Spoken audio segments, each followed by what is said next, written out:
1938 എന്ന് പറഞ്ഞാൽ 47-ന് സ്വാതന്ത്ര്യം കിട്ടുന്നതിന് ഏകദേശം 38 2 4 9 വർഷം മുമ്പ് ഒക്ടോബർ 11, നാളെ ഒക്ടോബർ 11 അതുകൊണ്ടാണ് ഞങ്ങൾ ഈ വീഡിയോ ഇന്ന് ചെയ്യുന്നത്. ഒഡീഷയിലെ ഡെങ്കനാൽ ജില്ല, ഒഡീഷയിലെ ഡെങ്കനാൽ ജില്ലയിലെ നീലകണ്ഠപൂർ ഗ്രാമം വളരെ മോശം ഗ്രാമമാണ്. അപ്പോൾ വർഷങ്ങൾക്ക് മുമ്പ് എങ്ങനെ ആയിരുന്നിരിക്കുമെന്ന് നമുക്ക് മനസ്സിലാക്കാവുന്നുള്ളൂ. 10-75 വർഷം മുമ്പ് ഒരു അപൂർവമായ ഒരു ഗ്രാമം, ആയിരക്കണക്കിന് ഗ്രാമീണരുടെ സാന്നിധ്യത്തിൽ അവിടെ ഒരു മൃതദേഹം സംസ്കരിക്കുകയുണ്ടായി. ഒരു 12 വയസ്സുകാരൻ്റെ മൃതദേഹം സംസ്കരിക്കുകയുണ്ടായി. ആ 12 വയസ്സുകാരനായ ആദിവാസി ബാലൻ്റെ പേര് ബാജി റൗത്ത്.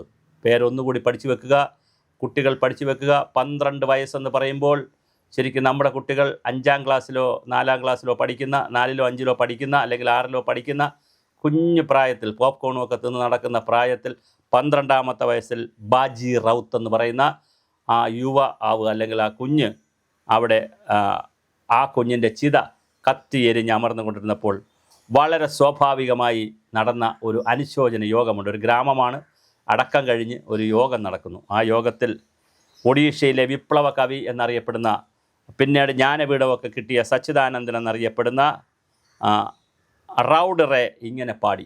അത് ഹിന്ദിയാണ്, ഞാൻ അതുപോലെ തന്നെ പാടുകയാണ്. സുഹേൻ ബന്ധു സുഹേൻ ഏ ചിത ഏ ദേശ തിമിര തലേ ഏ അലിബ മുക്തി സലിത. ചങ്ങാതി, ഇതൊരു ചിതയല്ല ഇവിടെ കിടക്കുന്നത്. രാഷ്ട്രം നിരാശയുടെ അന്ധകാരത്തിൽ പെട്ടുഴലുമ്പോൾ ഇത് സ്വാതന്ത്ര്യ ദീപമാണ്, നമ്മുടെ സ്വാതന്ത്ര്യ ജ്വാലയാണ്.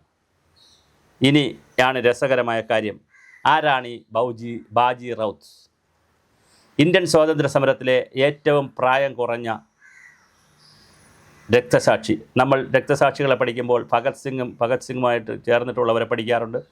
ഖുദിരാം ബോസിനെക്കുറിച്ച്, കുറച്ചുകൂടി പ്രായമായി 18ാം വയസ്സിൽ മരിച്ച ഖുദിരാം ബോസിനെക്കുറിച്ച് നമ്മൾ പഠിച്ചിട്ടുണ്ട്, ബംഗാളിയായിട്ടുള്ള. എന്നാൽ അതിനേക്കാളൊക്കെ ചെറിയ പ്രായത്തിൽ 12 വയസ്സിൽ ബാജി റൗത്ത് ഇന്ത്യൻ സ്വാതന്ത്ര്യ സമരത്തിൻ്റെ രക്തസാക്ഷി ആയിട്ടുണ്ട്. നാളിതുവരെ നമ്മളാരും അത് കേട്ടിട്ട് പോലും ഉണ്ടാവില്ല. അതുകൊണ്ടാണ് ഞങ്ങൾ ഈ വീഡിയോ ചെയ്യുന്നത്. നാം ഇപ്പോൾ സ്വാതന്ത്ര്യത്തിൻ്റെ പൊൻപുലരിയൊക്കെ ആഘോഷിക്കുമ്പോൾ ബാജി റൗത്തുമാർ നേടിത്തന്നതാണ് ഈ സ്വാതന്ത്ര്യമെന്ന് നാം അറിയുന്നില്ല. നമ്മളിങ്ങനെ ഭരണഘടനയെന്നൊക്കെ പറഞ്ഞ് നെഞ്ചിടിച്ച് വിളിക്കുമ്പോൾ ഒരു 12 വയസ്സായ ആദിവാസി യുവാവ് കൂടി നേടിത്തന്നതാണ് നമ്മുടെ സ്വാതന്ത്ര്യമെന്ന് നാം പലപ്പോഴും തിരിച്ചറിയുന്നില്ല എന്നുള്ളതാണ് കാര്യം.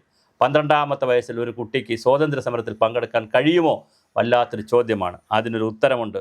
സ്വാതന്ത്ര്യ സമര സേനാനികളെ അറസ്റ്റ് ചെയ്യാൻ വന്നിട്ടുള്ള സൈന്യത്തെ തോണി കടത്താൻ ആ കുട്ടിക്ക് ആ ഗ്രാമത്തിലെ ഒരു തോട്ടിൽ, ഒരു ചെറിയ നദിയിൽ തോണി കടത്തുന്ന ജോലിയുണ്ട്. തോണി കടത്താനായി മുതിർന്നവരെ സഹായിക്കുകയായിരുന്നു കുഞ്ഞ്. ആ കുട്ടിയെ തോണി കടത്താൻ ആ കുട്ടി വിസമ്മതിച്ചു.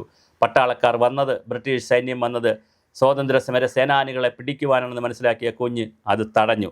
ആ ഭീഷണികൾക്കും മർദ്ദനങ്ങൾക്കും വശംവദമാകാതെ തടഞ്ഞ കുഞ്ഞിനെ നന്നായി ബയണറ്റ് കൊണ്ട് അടിച്ചു. തോക്കിൻ്റെ ബയണറ്റ് കൊണ്ട് നന്നായി അടിക്കുന്നതിനിടയിൽ കുട്ടി ആ വള്ളവുമായി ബന്ധപ്പെട്ട്, ബോട്ടുമായി ബന്ധപ്പെട്ട് ഉണ്ടായിരുന്നൊരു കത്തി, അതിൻ്റെ ആവശ്യങ്ങൾക്ക് വെച്ചിരുന്ന കത്തി ഉപയോഗിച്ച്, കത്തി കാണിച്ച് ബ്രിട്ടീഷ് സൈന്യത്തെ വിരട്ടി വലിയ ബഹളമുണ്ടാക്കി. ആൾക്കൂട്ടമൊക്കെ വന്നു.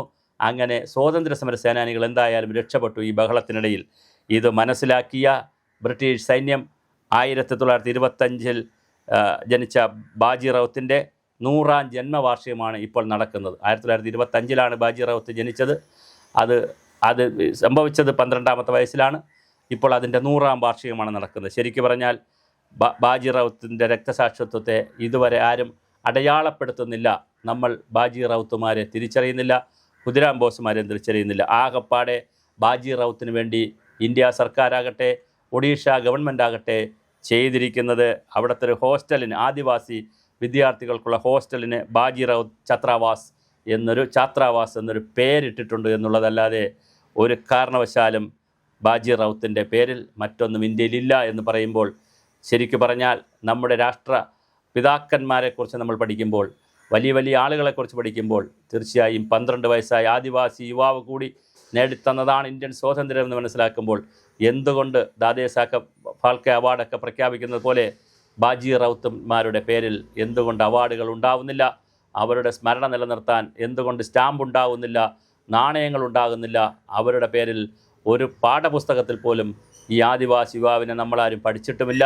ഇപ്പോൾ ഞങ്ങളുടെ റിസർച്ച് ടീം വിവിധ വിഷയങ്ങൾ പഠിക്കുന്നതിനിടയിലാണ് ഞങ്ങൾക്കൊരു മെസ്സേജ് ഇങ്ങനെ വാട്സപ്പിൽ നമ്മളുടെ സഹപ്രവർത്തകർ അയച്ചു തന്നത്. ഇത് വലിയ ഒരു വിഷയമാണ്, വലിയൊരു വ്യക്തിത്വമാണ്. ബാജി റൌത്തുമാരാണ് ശരിക്കു പറഞ്ഞാൽ ഭാരതത്തിൻ്റെ സ്വാതന്ത്ര്യത്തിൻ്റെ ഉടമകൾ, അവകാശികൾ. അതിൽ ആദിവാസിയുമുണ്ട്. 12 വയസ്സുകാരനായ ബാജി റൌത്തിൻ്റെ കൂടിയാണ് ഇന്ത്യ എന്ന് നമ്മൾ തിരിച്ചറിയുമ്പോഴാണ് സ്വാതന്ത്ര്യത്തിൻ്റെ അമൃത് കൂടുന്നത്.